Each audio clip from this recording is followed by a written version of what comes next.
vazhduar rrjedhën e emisionit dhe për të folur për zhvillimet aktuale në vendin ton për një Kosovë e cila është akoma pa institucione funksionale.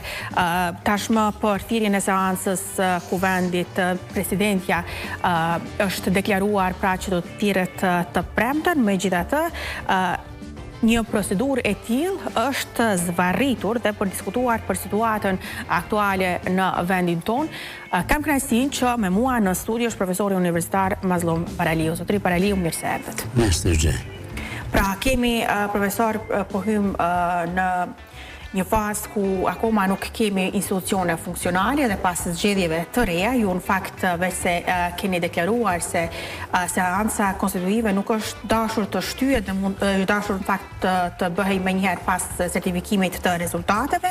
Shohim që akoma nuk e kemi një seancë të tillë me arsyetimin për t'u dhënë hapësirë pra partive politike për të bërë një bashkëpunim në mes vetes. Si e vlerësoni situatën aktuale? Është dashur të ndërmirrej një veprim i tillë apo është dashur deri tani të thirrej kjo seancë?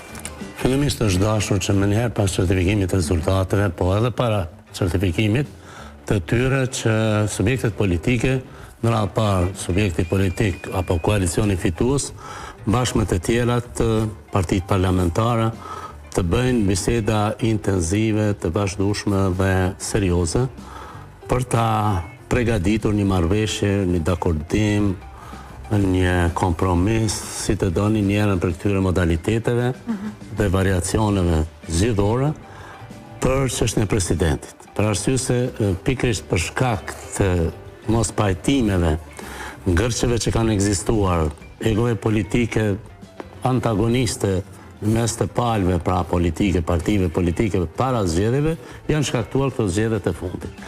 Dhe me që ne jemi në një situatë gati një vit e gjysmë dy, të mos marrëveshjeve lidhur me këtë çështje me formimin e institucioneve, posaçërisht institucionit presidentit, zhdasht pra edhe para certifikimit. Në ndërkohë, pas certifikimit të rezultateve, kur ekziston një afat prekluziv kushtetues prej 30 ditësh si detyrë e ushtruesës së presidentes që ta caktojë seancën konstitutive, është dashur tani me të jenë të gatshëm këta zotërin tanë, përfaqësues politik, lidershipet e këtyre partive, me një zgjidhje parsisht për presidentin dhe mundësisht nëse ajo zgjidhje do të ishte më e gjerë se sa marrëveshja vetëm për president, por saktësisht edhe për bashkëqeverisje ose pjesëmarrje në qeverisje, do duhet ishte një pako dhe tek atëherë më njëherë pa vonesë pra të caktojë seanca konstitutive, të zgjidhen organet e kuvendit dhe pastaj presidenti, e pastaj qeveria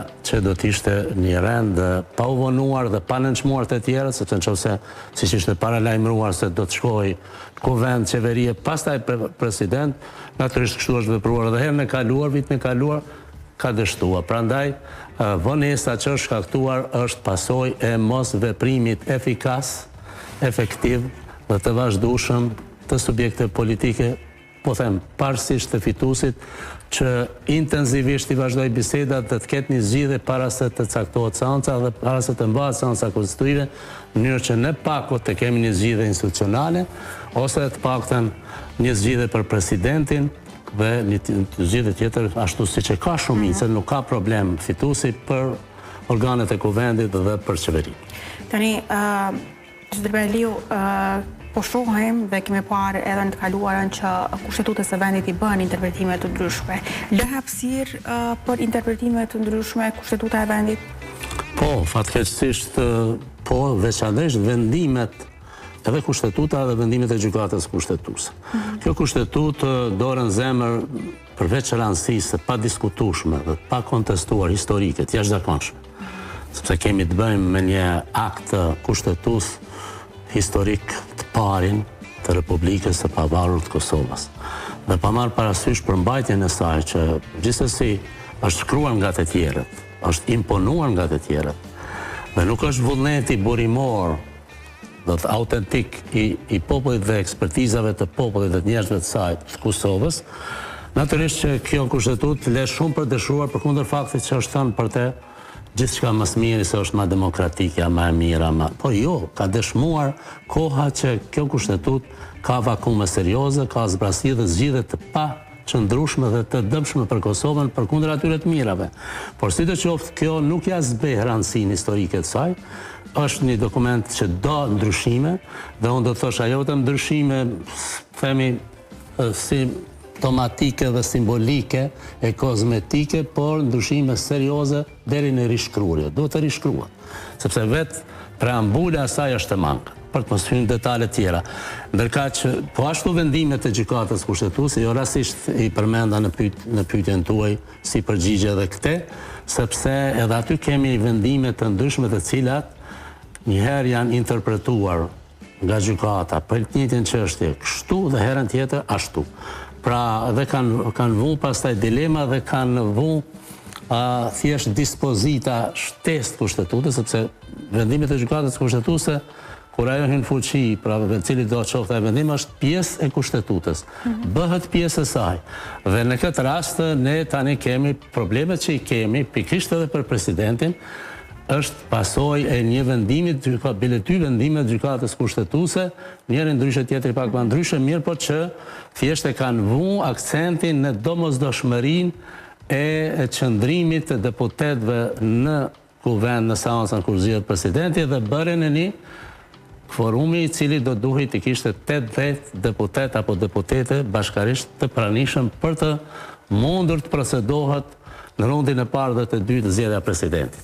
E pastaj në të tretin me 61. Pra, po kushtetuta është një akt që sigurisht ka ndihmuar në zhvillimin e Kosovës, sigurisht është perle jona, sepse për herë të parë kemi është fëmiu i parë i yni kushtetues në këtë kuptim se thjesht ne kemi pas kushtetutë edhe më herët në vitin 90, kushtetuta Kaçanikut, por nuk është zbatuar se ka qenë kusht e okupimi i Kosova. Kemë pasur një kushtetutë vitin 74 e Kosovës që ka qenë shumë e avancuar për kohën, por që nuk është zbatuar në tërësi dhe nuk ka qenë më e mira.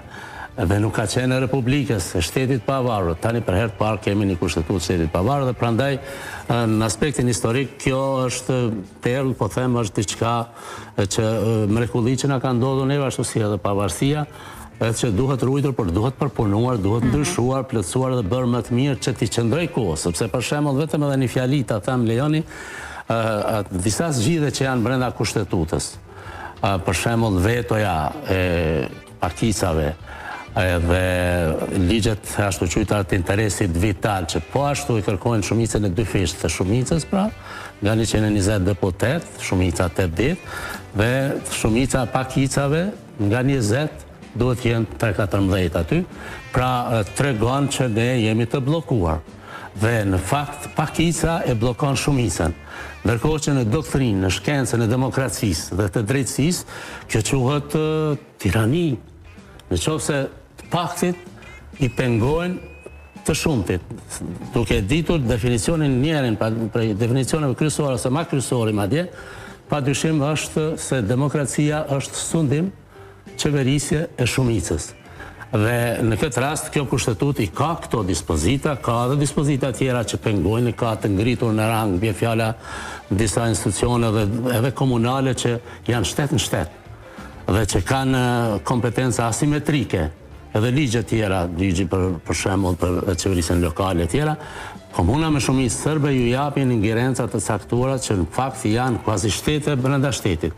Aq më tepër nëse siç pretendohet që kaq vite, 26 vite pothuajse të bëhet edhe asociacioni komuna me shumicë serbe, atëherë Kosova thjesht mbetet një shumë feud, më tepër, më shumë feud ose pjesë e feudeve dhe tërësi e feudeve nëse doni, sesa një shtet demokratik, modern dhe i pavarur i Kosovës. Zdri Varelio, tani këto themi vakumet që ekzistojnë pra brenda kushtetutës së Kosovës dhe interpretimet e ndryshme që po bëhen mund të themi qëllimisht apo thjesht për shkak ndoshta të mënyrës se si secila palë e bën interpretimin. Po tentohet pra edhe të themi të keq përdoret një gjë e tillë, si e keni parë? Po, sigurisht që po interpretohet mënyra të ndryshme dhe është në natyrën e njerëzit. Është të thënë në drejtësinë romake që askush nuk jep të drejtë më tepër të tjerëve se sa vetes. Ne më thosë juris adalium transfere potest kamam ipse haberet. se sa që ka vetë, nuk jetë drejt. Pra, secili për nesh mendojmë që jemi më të mirët, që di më smiri, më shumëti, që mund të kontribojmë, që po e bëjmë, pa e bërë fare kontributin e tjera, ndaj njëri tjetrit, ndaj shoqërisë, ndaj familjes, ndaj shtetit. Pra, kjo është krejtë e natyrshme, derisa nuk shpërndahet ka përderdhet në shoqëri dhe merr për masat e një anarkie, që turqit i thojnë Salamadi. Dhe populli e kupton shumë a mirë këtë ndoshta. Dhe atëherë kjo merr për masa të së keqes. Pra, keq është kur kanalet e komunikimit nuk orientohen në vijat e duhura dhe në drejtimet e duhura, por secili demokraci jemi, apo?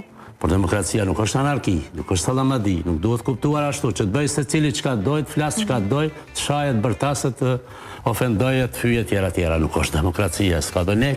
Fatkeqësisht merrni media sociale, merrni gazetat, merrni debatet publike nëse doni, ne të gjithë kundër të gjithëve, secili në mënyrën e vet dhe krijojmë pastaj një opinion publik ngatrimtar që ngatron mendjen e qytetarit kur e absorbon informacionin dhe qytetari nuk di çka ka si dhe kështu po bëjnë fatkeqësisht edhe segmentet caktuara të politikës, të establishmenteve politike që ekzistojnë këtu, qofshin parlamentare, qofshin jo parlamentare, dhe kjo është në një mënyrë shpjegohet si demokraci. Por kalon për masa në qoftë se te kalohen, po them këto kanalet për dalluar çka është pozitive, çka është etike, çka është utilitare, dobishme për shtetin, për qytetarin, për republikën dhe çka jo, atëherë e këto dallime shpeshherë nuk bëhen, po ngatrohen, edhe konceptet, edhe mënyrat mendurit, edhe veprimet, atëherë ne kemi krijojmë dhe kemi krijuar fatkeqësisht në masë të madhe një tallandisje të opinionit publik, përkundër faktit që kemi kaq shumë media dhe vizuele dhe domethënë elektronike dhe të tjera, s'kemi të shkruara fatkeqësisht, s'kemi asnjë gazetë. Megjithatë ne domethënë pa pasur një politikë të shtetit serioze, po kanalizuese dhe katalizuese, që i orienton çka është vlerë dhe çka është antivlerë, çka lejohet dhe çka jo, mund të vazhdojmë kështu deri në ambis, por sidoqoftë është demokraci. Tani, në opinionin tuaj, zotëri Barelio, kush po e mban sot peng procesin? Është partia fituese që nuk i ka siguruar votat e mjaftueshme, apo është ajo fryma, themi, jo bashkëpunuese, cilësuar kështu nga ana e opozitës për krijimin e institucioneve dhe ecjen e proceseve? Shumë po flitet për këtë, por e vërteta është mendoj unë që edhe njëra dhe pala tjetër janë përgjithëse, sepse janë katandisur në pozicionet e tyre, në taborët e tyre, dhe janë betonizuar, hermetizuar në masë që nuk shojnë pen nga qëndrimet e tyre, nga egot e tyre politike nëse doni, mirë po për nga definicioni, dhe për nga kuptimësia semantike e fjales përgjithësi, ai që ka shumicën, që ka fituar shumicën, e ka për detyrë që të jap kontributin parësor, më të madh dhe maksimal drejt zgjedhjes së një zgjidhje. Kjo do të thotë edhe të lëshoj pra të bëj kompromis, nëse nuk shkon ndryshe, nuk po shkon ndryshe, sepse është evidente që jemi në një krizë të thellë që një vit e gjysmë dy, edhe më herët, po sidomos këto kohë të fundit, prandaj iniciativa dhe duhet të ishte e vazhdueshme, siç thash, për debat, për kontakte dhe për zgjidhje. Prandaj në fillim, duke përgjigjur pyetjen e juaj të parë, thash që është dashur vazhdimisht të ketë dialog. Është ditë rezultati. Është ditur, domethënë, prej rezultateve preliminare, është ditur se sidomos numërimi i diasporës ka dhënë rezultatin se 99.9% se kush sa do të ketë mandate. Pra i takon fituesit të zgjedhjeve. Mirë por, ne kemi një situatë kur edhe opozita nuk është nivel detyrës, edhe ajo është hermetizuar sipas gjitha rezultateve dhe veprimeve që po ndodhin, për ta penguar që të qeverisë dikush që ka fituar shumicë. Pa marrë parasysh që kjo shumicë është tepër relative, që kjo shumicë është përfar shumice, sepse nga 2 milionë sa votues, njerëz me drejt vote, të ne vetëm 37% të tyre kanë marrë pjesë, dhe faktikisht korpusi votues është 2 milion, e sa, ndërka që 37% sot është 50%, 51% i kësaj. Pra, kjo fitore është relative dhe nuk është që këta mund të kërkosen shumë dhe që kanë legitimitet maksimal, nuk kanë, sepse nuk kemi të bëjmë një shumicë që konsiderohet demokratike, se demokratike konsiderohet në çdo formë të veprimit demokratik dhe qeverisës, që dikush duhet fitoj 50+1%. Atëherë ka legitimitet dhe legalitet në veprim. Këta nuk e kanë, që sa vite ne jemi 20, 23, 25%. Jemi pra nën 50%. Dhe si do qoftë me që ka marrë shumicën, atëherë fituesi do duhet ta bënd të përgjithësinë kryesore, hapin kryesor, por edhe këta është evidente që po bllokojnë. Këta mund të thonë çka duan. Por një vendim i gjykatës kushtetuese është i shkruar dhe ka dhënë madje afat 30 ditor që thjesht partitë politike ta bëjnë parlamentin atëherë. Pra nuk ka thënë fituesi vetëm, as opozita vetëm. Po i ka obliguar të gjithë. Kush janë? Janë 120 deputet.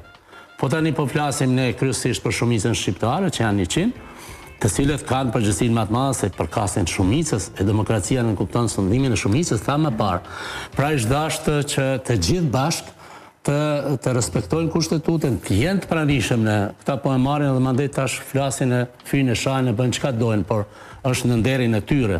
Se sa janë serios për ta kuptuar seriozitetin e ç'është, ne jemi duke shkatëruar shtetin, ne po fundosemi si shtet. Jemi në rënje të lirë. Prandaj duhet kuptuar që është obligim edhe i shumicës, prandaj po insistoj i shumicës parësisht dhe maksimalisht, por edhe pakicët që të bëhen institucionet. Përndryshe, çfarë kuptimi ka formimi i kuvendit, zgjedhjet e lira, zgjedhja e deputetëve, pra deputetët bëjnë kuvend. Pse shkojnë ata? Çka bëjnë aty?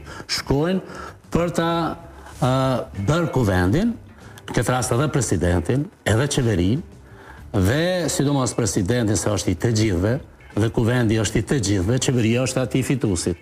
Mund të jetë edhe këtyre tjerë nëse ka vetdije për kompromis që të bashkë qeverisin, mirë po është të gjithë dhe është detyre çdo deputeti që të jetë i pranishëm në kuvend dhe jo të bojkotoj e sabotoj. Unë nuk po them që këte po e bëjnë këta, po me vetë faktin kur ti shkon hyn atje rrinë në hollet e kuvendit dhe nuk hyn në seancë.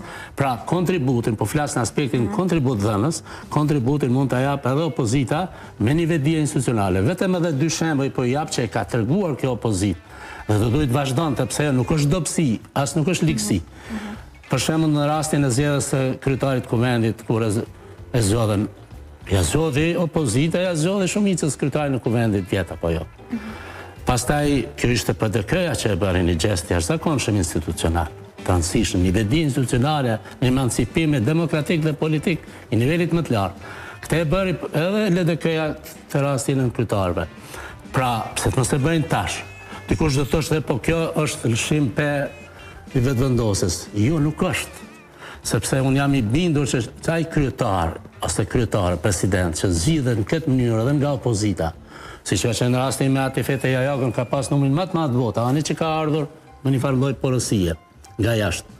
Po jashtë votës zgjedhore, ka pasur numrin më të madh votave, edhe ky ose kjo, cili do që të jetë kandidat, do ta ketë përgjegjësinë, jam i sigurt, 300%, që ta respektojë edhe interesin e opozitës, nëse opozita tregon leadership, dhe po flas për partitë opozitare, udhëheqjet e tyre, dhe ju thot deputetëve shkojmë atje ta bëjmë forumin, pastaj le të bëjnë çka dojnë këta.